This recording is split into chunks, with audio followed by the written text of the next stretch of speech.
You discover the answer to the question if time travel is possible. Where are all the time travelers from the future? It turns out just nobody wants to time travel to the 21st century. You go back in time to the feudal ages and find a whole community of nerdy fantasy-loving time travelers. People thought we were building a thorium regent, 7-step breeder reactor to bring it down to lead. We pushed the media to show the benefit of how this was the nuclear energy that we were supposed to create. The uranium used in Chernobyl was unstable. Plutonium, like that in Fukushima, was easier to obtain but still horrendously dangerous. Now, we were pretending to compete with an actual thorium breeder in Idaho. I thought someone would point out that a plant in Saskatchewan was a bit atypical, but the province loved the investment. They needed power. The electrical grid had been pushed to the brink with the population continuing to expand, but people got desperate when the coast started flooding. The Netherlands was the only place that somehow managed not to become another Atlantis. They were now entirely under sea level, and their entire industry had become dam development. Greenland seemed to be becoming nicer. Something in the name made it seem a lot more inviting than its history had been. It was funny, while everyone else was trying to build projects that were supposed to bring light back to the world, we were the only ones trying to save it. We were going to go back and change the world. Not that it was going to be an easy task. Changing the flow of time always had dangers. One was the fact that no one had already tried it before. Why hadn't anyone warned us about how dangerous hydrofluorocarbons are? Lead? Where were people warning us about lead? 7 uranium reactors working in tandem would hopefully be enough to create the energy we needed. We had managed to bring the math down from collapsing the moon, which we had all been rather proud of, but only got a handful of mentions in the following months. Now it wasn't like just turning these things on would do it. These reactors were being built so that they could withstand the full force of taking the core to critical. Not a good idea, but we either wouldn't be here when it happened, or we would only be here momentarily. Cold, reinforced concrete and shielded walls greeted me for years. I was so used to the sight that I sometimes longed for them when I had to travel to lecture. Keeping up appearances was more important than our completion date. We had all the right answers. Idaho was actually using some of the things that the team had discovered in their free time. There was no doubt that we would succeed. I walked through 5 checkpoints. I had the attendants all memorized. Marcy and Brad were the first and were rather young. Deb and Barb were the second. Both were professional and looking to get ahead. Mark and Mike were too serious to ever get further.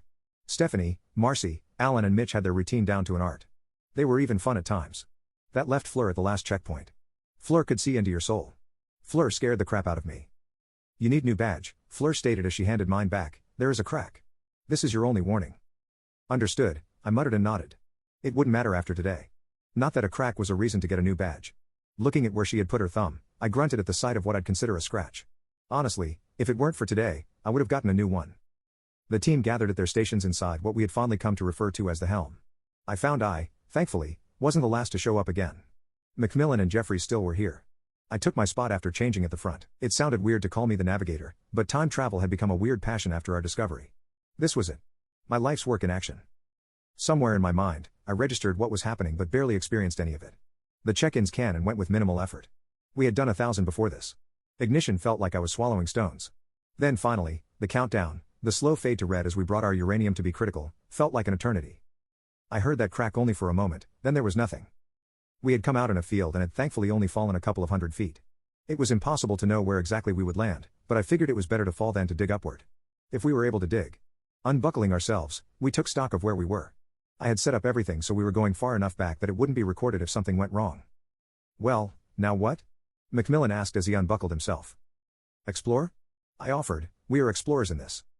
I thought we had to reprogram now? Masterson, our lead, argued, how much time do we have to make the next jump? Couple of days, Littleson commented, containment worked better than expected. We are running at 80% capacity. Dark matter, once a dream in engineering, had managed to be harnessed a couple of decades ago. The only issue was it was really only good as a battery and required an immense of power to create. Good thing we probably blew a meteor-style hole back home in order to have enough. Outside the ship, the air smelt weird. It felt drier than I was expecting. Somewhere between canned air and life support systems, I grew fond of a humidifier stabilizing the air I breathed. This was nature. It didn't care about us. Somewhere in the distance, people started clapping. Maybe nature did care about us after all? No, that can't be right. These were people. A tent had been set up just past our landing site. We all walked toward them hesitantly, but it was clear they knew we would be here. Congratulations, Team 6?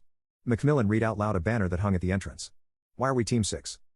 Because you are the 6th team to attempt this, one of the people clapping explained. This is however the first time that a prime team brought fuel with them. Wouldn't that make us Team 1 as we actually succeeded getting home? I asked. Oh.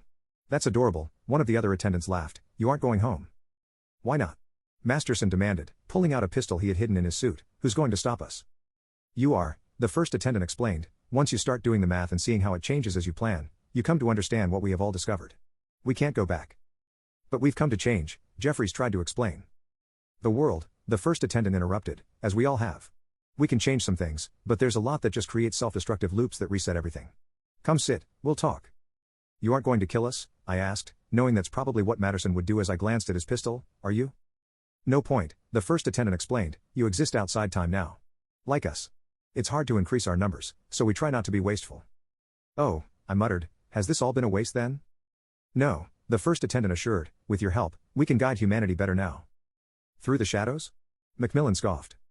Of course, the first attendant chuckled, we are the Illuminati, after all. We see all because we've already experienced it. This better come with a better badge, I muttered as I entered the tent.